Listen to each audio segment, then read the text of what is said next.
Bienvenidos a Biblia en Contexto LHCLT, donde analizamos cada pasaje desde 5 dimensiones: literaria, histórica, cultural, lingüística y teológica. Primera de Pedro capítulo 3. Tema 1. La conducta piadosa de esposas y esposos delante de Dios.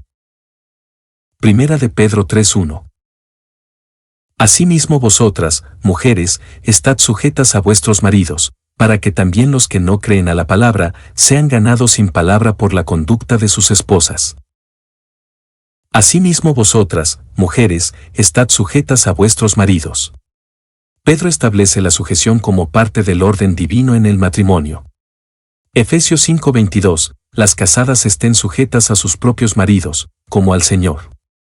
Esta sujeción no implica inferioridad, sino respeto, honra y cooperación. El modelo es Cristo y su Iglesia, donde hay amor y liderazgo con propósito. Es una actitud voluntaria y espiritual. La sujeción fortalece la unidad matrimonial. Dios bendice esta actitud de humildad. Para que también los que no creen a la palabra. El enfoque aquí está en mujeres creyentes casadas con hombres incrédulos. 1 Corintios 7, 13, 14 trata esta misma situación. Aunque sus esposos no han respondido al Evangelio, aún pueden ser alcanzados. Dios obra en el hogar a través del testimonio silencioso. La fe de la esposa puede impactar eternamente al esposo. La incredulidad no es una barrera para el poder de Dios. Hay esperanza aún en matrimonios espiritualmente divididos. Sean ganados sin palabra por la conducta de sus esposas. Pedro destaca el poder del testimonio práctico sobre el discurso. Mateo 5:16, alumbre vuestra luz, para que vean vuestras buenas obras. El comportamiento piadoso tiene una voz que convence más que argumentos. En vez de discusiones, la esposa demuestra el Evangelio con su vida. Su conducta puede producir convicción en el esposo. Dios usa acciones silenciosas para tocar corazones. La vida predica cuando las palabras sobran. Primera de Pedro 3:2. Considerando vuestra conducta casta y respetuosa. Considerando vuestra conducta casta y respetuosa. La santidad y el respeto son los elementos que Dios usa para transformar corazones. Tito 2:5 exhorta a que las mujeres sean castas, cuidadosas de su casa, para que la palabra de Dios no sea blasfemada. La castidad es pureza interna y externa, y el respeto refleja reverencia hacia Dios y hacia el esposo. Esta actitud despierta admiración, no resistencia. La sumisión va acompañada de dignidad. El poder transformador está en la coherencia espiritual. Dios se glorifica en el testimonio del hogar. Primera de Pedro 3:3. Vuestro atavío no sea el externo de peinados ostentosos, de adornos de oro o de vestidos lujosos. Vuestro atavío no sea el externo. Pedro comienza enseñando que la belleza cristiana no debe basarse en lo superficial. 1 Samuel 16:7, el hombre mira lo que está delante de sus ojos, pero Jehová mira el corazón. En una cultura obsesionada con la apariencia, el Evangelio llama a algo más profundo. La verdadera espiritualidad no se mide por lo que se viste, sino por el carácter. La mujer piadosa no busca llamar la atención externa. El corazón es lo que más importa ante Dios. De peinados ostentosos. Los peinados elaborados eran símbolo de estatus y vanidad en el mundo grecorromano. Isaías 3:24 describe cómo Dios reprende el orgullo visible en las mujeres de Judá. Pedro no condena el cuidado personal, sino el exceso que refleja egocentrismo. La ostentación no glorifica a Dios, sino al yo. El cristianismo promueve modestia, no vanidad. El enfoque de la mujer cristiana no debe ser la admiración externa. Dios aprecia la sencillez. De adornos de oro o de vestidos lujosos. El uso extravagante de joyas o ropa puede revelar un corazón centrado en lo material. 1 Timoteo 2:9, que las mujeres se atavíen, con pudor y modestia, no con oro, perlas, ni vestidos costosos. No se prohíbe el uso de adornos, sino el exceso y la motivación equivocada.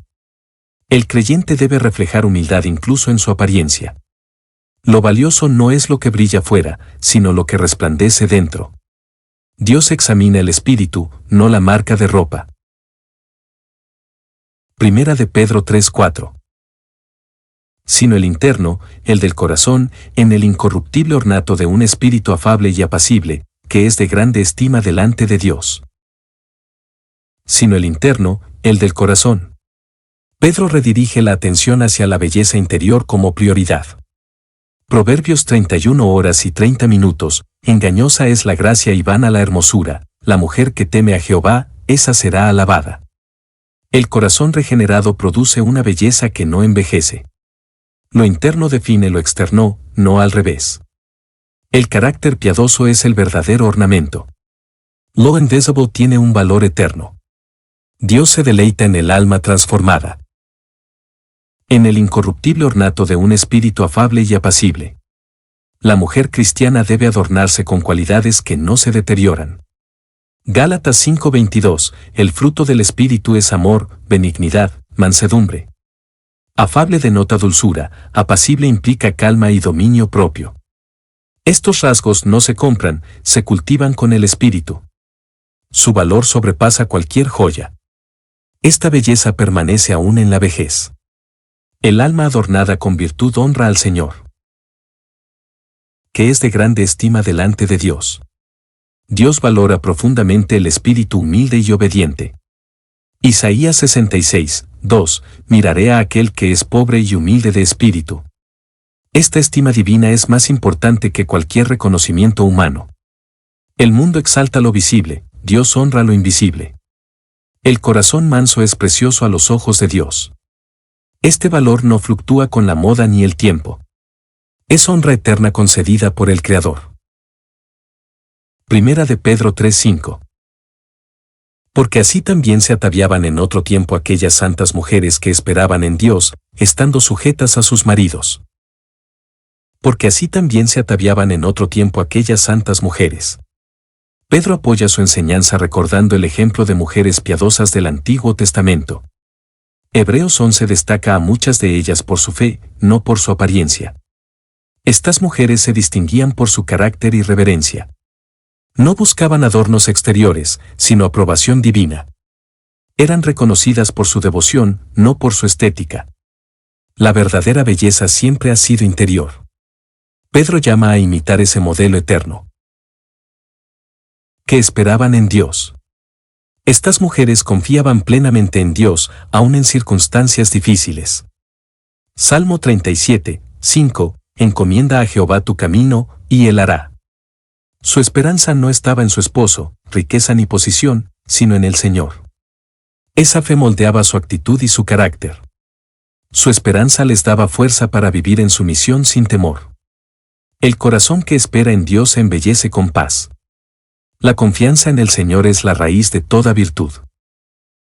Estando sujetas a sus maridos. Su sumisión era expresión de su fe, no de debilidad. Efesios 5:24, así como la Iglesia está sujeta a Cristo. Obedecían no porque fueran inferiores, sino porque honraban el diseño divino. La sujeción era voluntaria, respetuosa y espiritual. Estas mujeres reconocían el liderazgo del esposo como parte del plan de Dios. Pedro las presenta como ejemplo de sabiduría y fortaleza. La sumisión verdadera nace de una fe firme. Primera de Pedro 3:6. Como Sara obedecía a Abraham, llamándole Señor, de la cual vosotras habéis venido a ser hijas, si hacéis el bien, sin temer ninguna amenaza. Como Sara obedecía a Abraham. Pedro menciona a Sara como ejemplo de sujeción y confianza. Génesis 18:12 muestra a Sara llamando Señor a Abraham. Ella respetaba a su esposo como líder del hogar. Aunque era una mujer fuerte, se sujetaba por fe. Su obediencia reflejaba su confianza en Dios, no en la perfección de Abraham. Su actitud fue honrada por Dios. Pedro la exalta como modelo de reverencia. Llamándole Señor. Esta expresión de respeto refleja el corazón sumiso y reverente de Sara. No se trataba de esclavitud, sino de honra voluntaria. Su manera de hablar mostraba dignidad y humildad. Primera Samuel 25:24 también muestra a Abigail expresándose con respeto. La forma en que una esposa se dirige a su esposo revela su actitud interna. Las palabras son termómetro del corazón. La honra verbal es reflejo de reverencia espiritual, de la cual vosotras habéis venido a ser hijas. Las creyentes que imitan a Sara en su fe y obediencia son llamadas sus hijas espirituales. Romanos 4:16 muestra cómo los creyentes son también hijos de Abraham por fe. Esta relación no es genética, sino espiritual. Ser hija de Sara implica compartir su carácter. No basta con admirarla, hay que imitarla. La fe se hereda por obediencia, no por linaje. Pedro invita a seguir su ejemplo. Si hacéis el bien. La identidad espiritual se confirma por las acciones rectas. Mateo 7:20, por sus frutos los conoceréis. Hacer el bien implica actuar con integridad, paciencia, respeto y amor. Las obras reflejan la fe interior.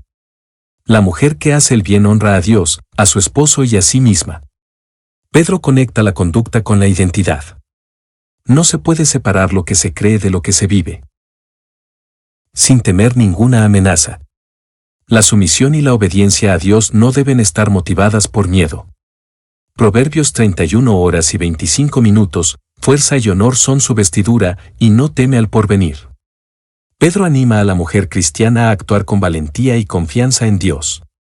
Aun si enfrenta oposición, no debe ceder al temor. Su esperanza en Dios le da firmeza. No vive bajo amenazas, sino bajo protección divina. La fe echa fuera el temor. Primera de Pedro 3:7. Vosotros, maridos, igualmente, vivid con ella sabiamente, dando honor a la mujer como a vaso más frágil y como a coherederas de la gracia de la vida, para que vuestras oraciones no tengan estorbo. Vosotros, maridos, igualmente, vivid con ella sabiamente. Pedro ahora se dirige a los esposos, exhortándolos a vivir con entendimiento. Efesios 5:25, maridos, amad a vuestras mujeres, así como Cristo amó a la iglesia. La sabiduría implica sensibilidad, conocimiento de su esposa y cuidado espiritual. No se trata de imponer, sino de comprender. El esposo debe ser líder amoroso y prudente. La relación debe reflejar el Evangelio en acción. Dios espera madurez en el varón. Dando honor a la mujer como a vaso más frágil. Pedro resalta la delicadeza emocional y física de la mujer, no su inferioridad. 1 Corintios 12:23 enseña que lo más débil recibe más honra. El hombre debe tratar a su esposa con ternura, protección y respeto. Honrarla es reconocer su valor y dignidad ante Dios. El trato áspero daña la relación y deshonra al Señor. La fragilidad requiere cuidado, no abuso. El esposo es llamado a ser sensible y responsable. Y como a coherederas de la gracia de la vida. La mujer creyente tiene la misma herencia espiritual que el hombre. Gálatas 3:28, no hay varón ni mujer, porque todos vosotros sois uno en Cristo Jesús.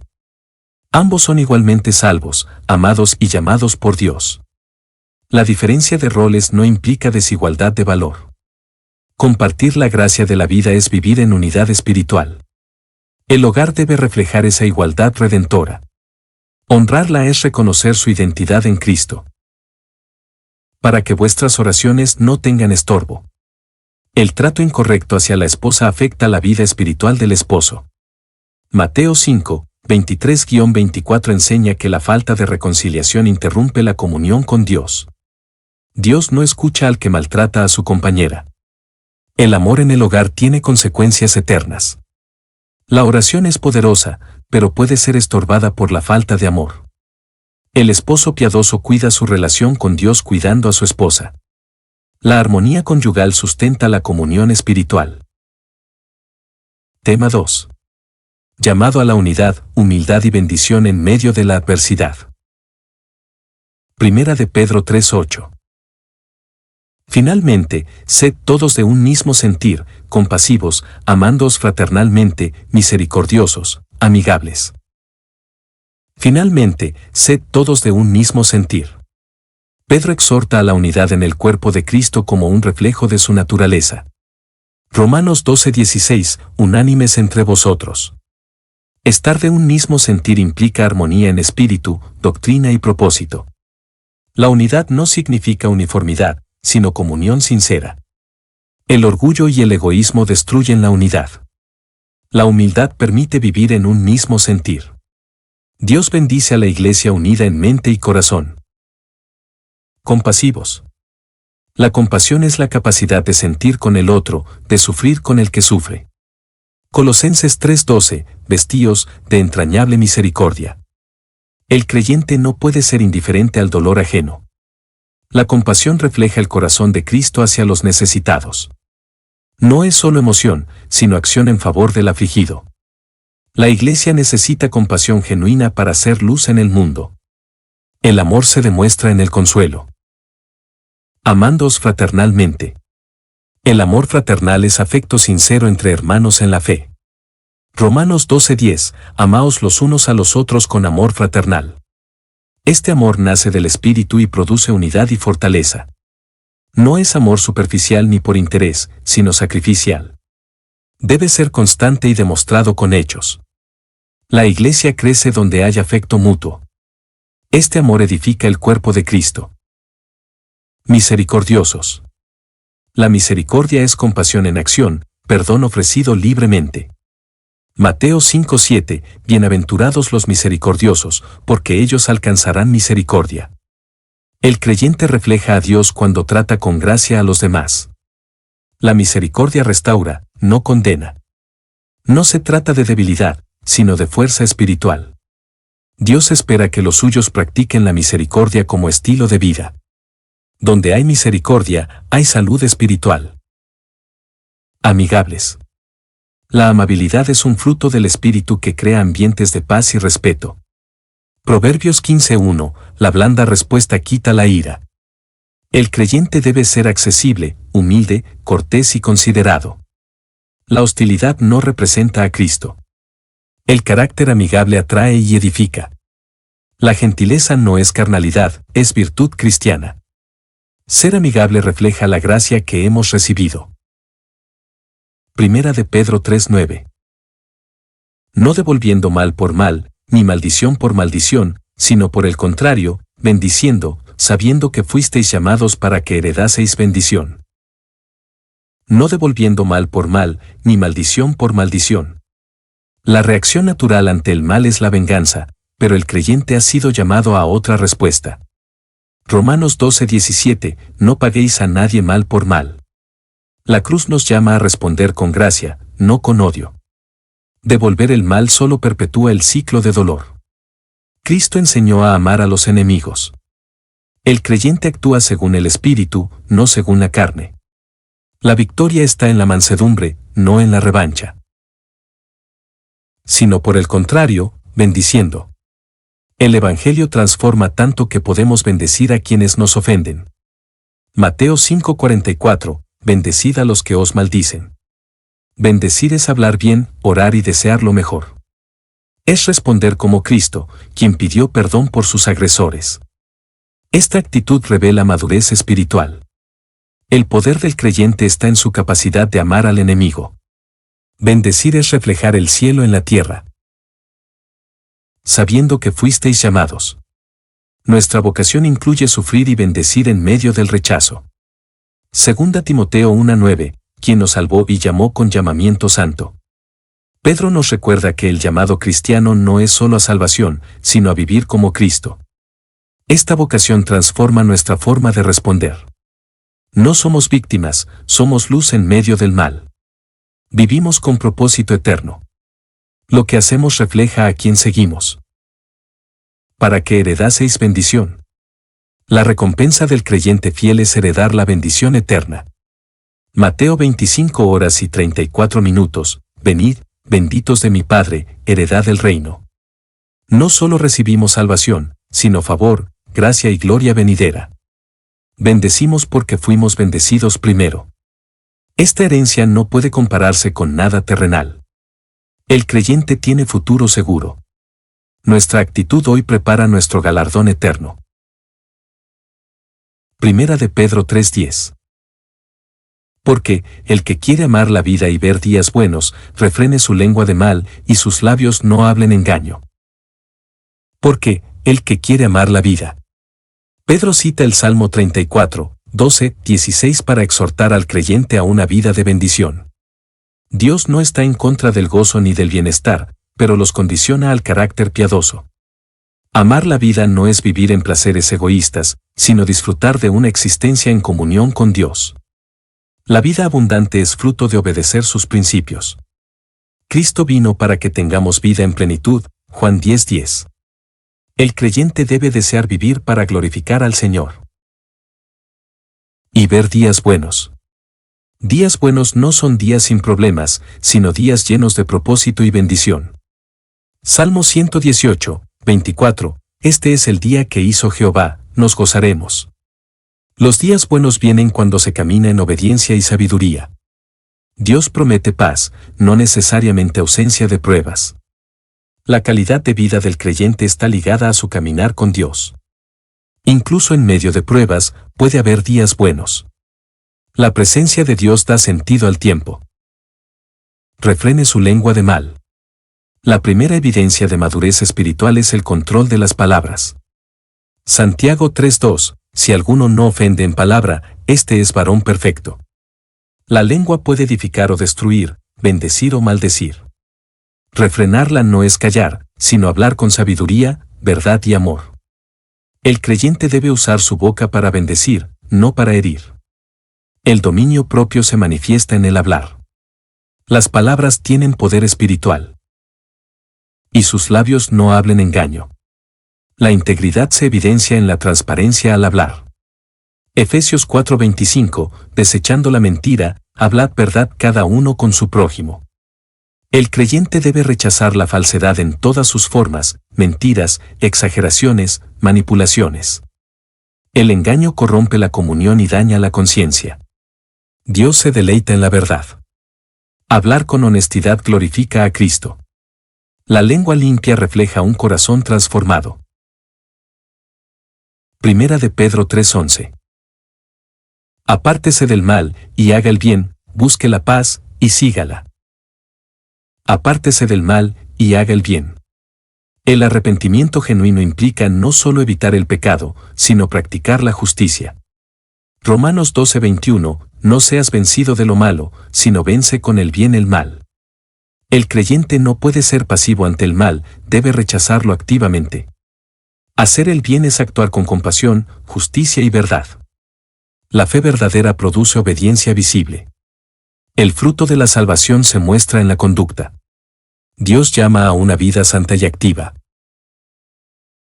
Busque la paz. La paz no siempre es automática, debe ser buscada con intención. Hebreos 12:14, seguid la paz con todos, y la santidad. Buscar paz implica humildad, perdón, conciliación y mansedumbre. El conflicto destruye, pero la paz edifica. El creyente debe ser pacificador, no provocador. La paz es reflejo de madurez espiritual. Donde hay paz, hay espacio para el obrar de Dios. Y sígala. La paz debe ser perseguida activamente, incluso cuando otros no colaboren. Romanos 14:19, sigamos lo que contribuye a la paz. No basta con desear paz, hay que trabajar por ella.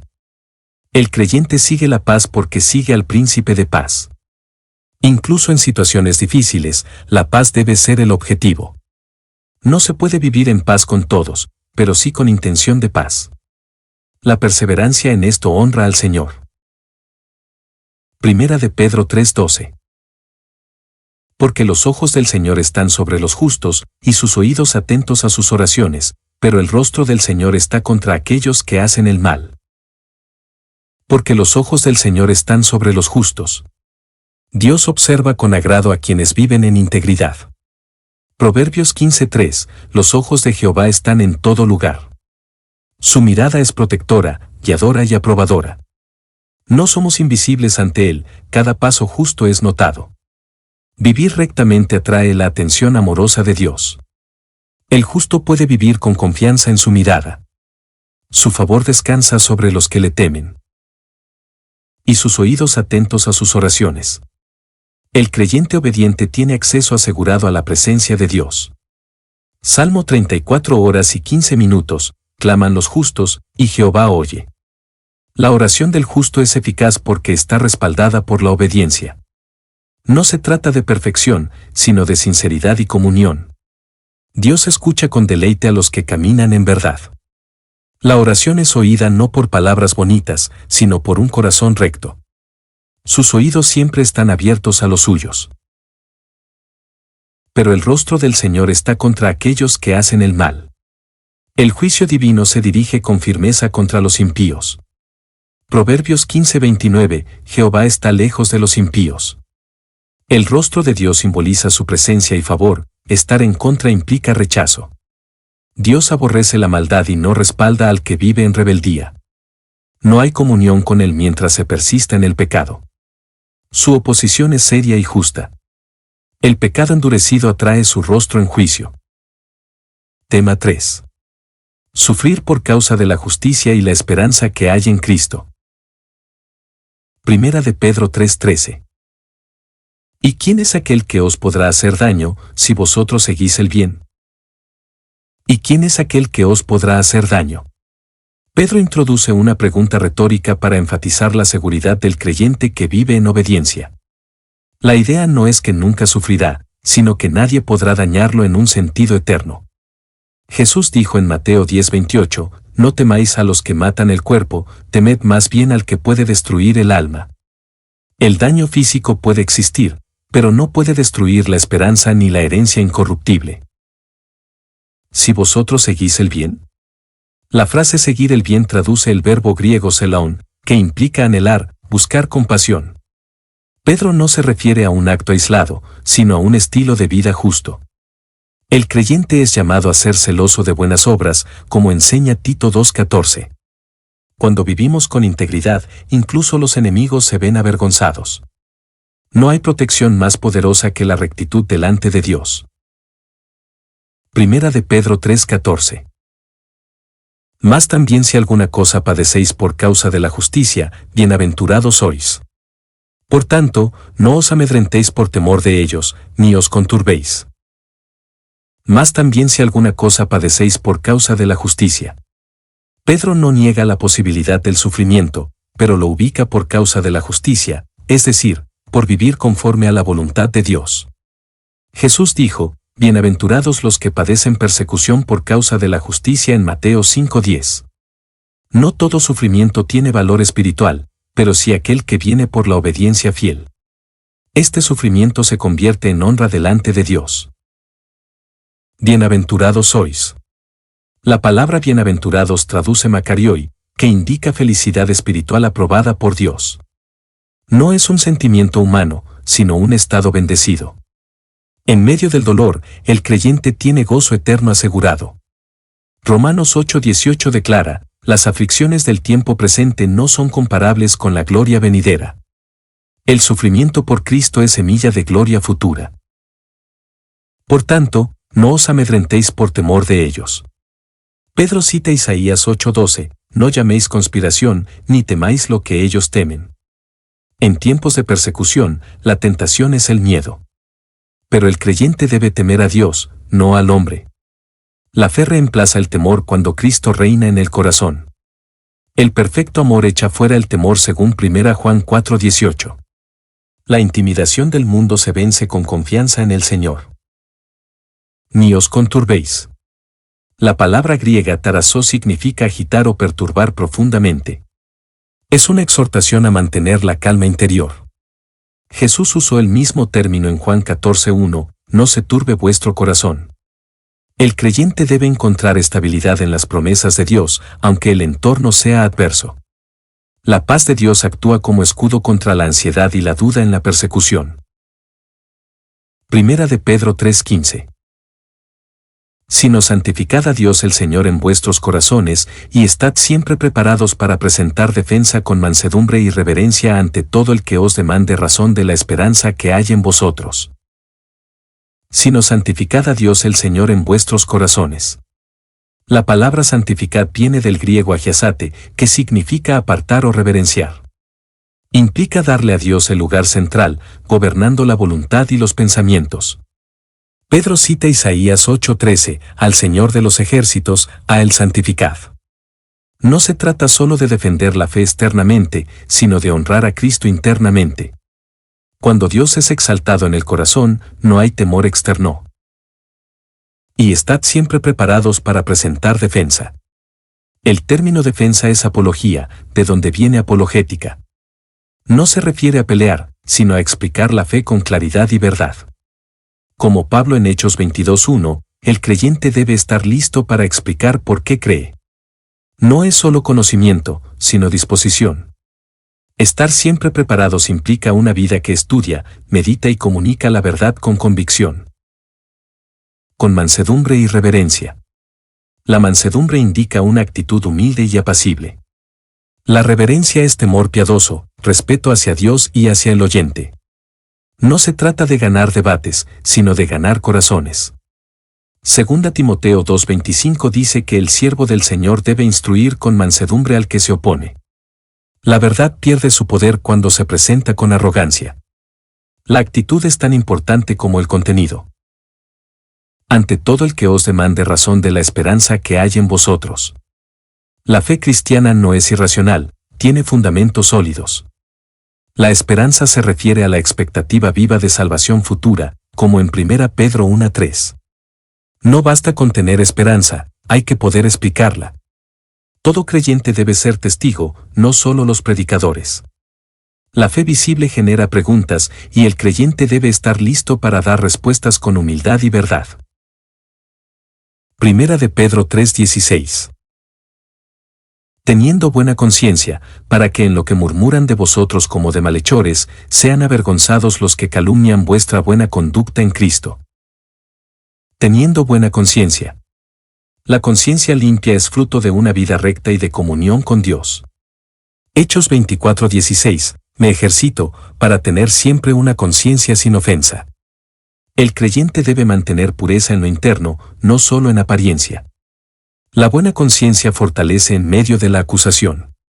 Es un testigo silencioso del carácter del cristiano.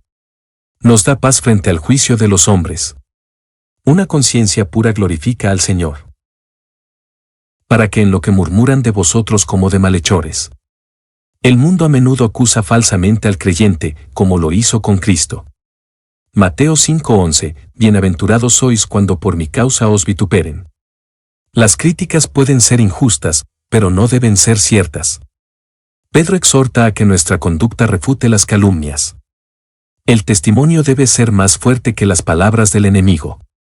La murmuración no debe hallar base en nuestra vida. Dios se encargará de vindicar al justo. Sean avergonzados los que calumnian vuestra buena conducta en Cristo. La rectitud del creyente expone la injusticia del calumniador. Tito 2:8, para que el adversario se avergüence. La vergüenza llega cuando la acusación no encuentra respaldo. Pedro enseña que la buena conducta es una defensa poderosa. No respondemos al mal con mal, sino con integridad. La santidad silencia a los críticos. En Cristo, nuestra conducta debe ser intachable. 1 Pedro 3:17. Porque mejor es que padezcáis haciendo el bien, si la voluntad de Dios así lo quiere, que haciendo el mal. Porque mejor es que padezcáis haciendo el bien. Pedro reafirma que si el sufrimiento llega, debe ser por causas justas. 1 Pedro 2:20, si haciendo lo bueno sufrís, esto ciertamente es aprobado delante de Dios. Sufrir por obedecer a Dios tiene propósito eterno. El creyente no busca el dolor, pero lo soporta por fidelidad. El bien hecho bajo persecución honra al Señor. No hay pérdida en padecer por lo correcto. Esa aflicción tiene recompensa. Si la voluntad de Dios así lo quiere. El sufrimiento del justo no es azaroso, está bajo la soberanía divina. Romanos 8:28, a los que aman a Dios, todas las cosas les ayudan a bien. Pedro reconoce que no siempre se sufre, pero cuando ocurre, es porque Dios lo permite. Nada escapa de su control. Su voluntad es sabia, justa y buena. Confiar en ella da paz aún en la aflicción. Todo está bajo su perfecto plan. que haciendo el mal. Sufrir como resultado del pecado es vergonzoso y sin mérito ante Dios. 1 Pedro 4:15, que ninguno de vosotros padezca como homicida. Pedro contrasta el sufrimiento justo con el castigo merecido. El creyente no debe dar razones reales para ser afligido.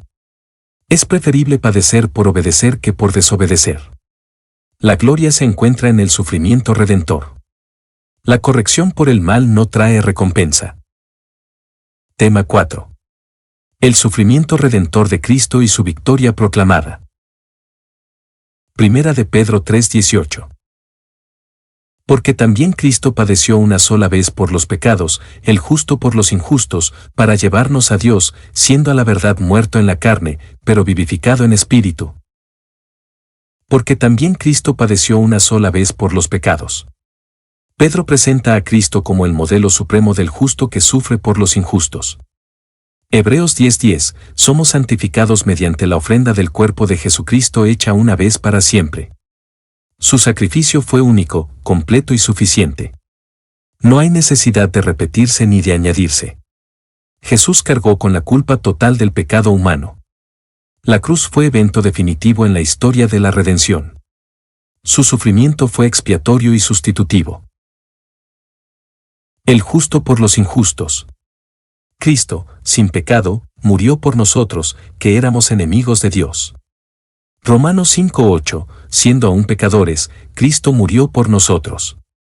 Este es el corazón del Evangelio, el inocente toma el lugar del culpable. Su justicia cubre nuestra injusticia. Nadie más podía ocupar ese lugar. Su vida perfecta fue ofrecida por los pecadores. El intercambio fue completo y eterno. Para llevarnos a Dios. El propósito de su muerte fue reconciliarnos con el Padre. Juan 14:6, nadie viene al Padre, sino por mí. El pecado separó al hombre de Dios, pero Cristo abrió el camino de regreso. No solo nos perdona, nos acerca. El acceso a Dios es por su sangre. Ya no somos enemigos, sino hijos adoptivos. La comunión con Dios es el fruto de la cruz. Siendo a la verdad muerto en la carne. Cristo murió realmente, no fue un símbolo ni una apariencia. Filipenses 2:8, se humilló a sí mismo, hasta la muerte de cruz. Su cuerpo físico sufrió, sangró y fue sepultado. La encarnación incluyó vulnerabilidad completa. Su humanidad fue real y completa. Esta muerte era necesaria para redimirnos. Su entrega fue literal y dolorosa. Pero vivificado en espíritu. Después de la muerte, el Espíritu Santo dio vida a su cuerpo mortal. Romanos 8:11, el Espíritu vivificará también vuestros cuerpos mortales. No fue solo un despertar espiritual, fue resurrección poderosa. El Espíritu obró en la tumba para levantar al Hijo. Su victoria sobre la muerte fue total. Esta vivificación asegura nuestra resurrección futura. 1 Pedro 3:19. En el cual también fue y predicó a los espíritus encarcelados. En el cual también fue. Pedro habla de una acción posterior a la vivificación de Cristo. Algunos interpretan que se refiere a lo ocurrido entre su muerte y resurrección. Efesios 4:9 menciona que descendió a las partes más bajas de la tierra. Jesús no quedó inactivo en la muerte. Aún en ese estado, su obra continuó. Su autoridad se manifestó incluso en el mundo espiritual. Él descendió con propósito divino. Y predicó a los espíritus encarcelados. Existen varias interpretaciones, pero la más clara es que Cristo proclamó victoria a los ángeles caídos o a las almas rebeldes del tiempo de Noé. Judas 6 menciona a ángeles reservados en prisiones eternas. No se trató de predicación de salvación, sino de proclamación de juicio y triunfo. Esta acción mostró que ni el reino de las tinieblas escapó a su señorío. Él es vencedor en todos los ámbitos. Su predicación fue testimonio de soberanía. 1 Pedro 3:20. Los que en otro tiempo desobedecieron, cuando una vez esperaba la paciencia de Dios en los días de Noé, mientras se preparaba el arca, en la cual pocas personas, es decir, 8, fueron salvadas por agua. Los que en otro tiempo desobedecieron. Pedro identifica a esos espíritus como rebeldes que desobedecieron en tiempos pasados. Génesis 6:5 muestra que toda intención de los pensamientos del corazón de ellos era de continuo al mal. Estas criaturas rechazaron la verdad y resistieron a Dios. Su juicio fue aplazado, pero no evitado. La desobediencia fue persistente y generalizada. Su memoria es advertencia para los vivos. El juicio de Dios llega en su tiempo. Cuando una vez esperaba la paciencia de Dios en los días de Noé, Dios no trajo el juicio de inmediato, sino que mostró misericordia prolongada. Segunda Pedro 3:9, el Señor es paciente, no queriendo que ninguno perezca. Durante los años de construcción del arca, hubo oportunidad de arrepentimiento. La paciencia divina es parte de su carácter, pero no elimina su justicia. El tiempo de espera fue gracia ofrecida. La generación de Noé rechazó la voz de Dios. Su dureza les llevó a la condenación. Mientras se preparaba el arca fue símbolo de salvación y advertencia constante para los impíos. Hebreos 11:7, Noé preparó el arca en que su casa se salvase. La construcción duró décadas, durante las cuales Noé predicó la justicia. Su obediencia contrastaba con la corrupción del mundo. El arca era refugio provisto por Dios. Aunque ridiculizada, fue la única vía de escape. El arca prefigura a Cristo, en la cual pocas personas, es decir, 8. Solo Noé, su esposa, sus hijos y sus nueras respondieron a la advertencia. Mateo 7:14, angosto el camino, y pocos son los que la hallan.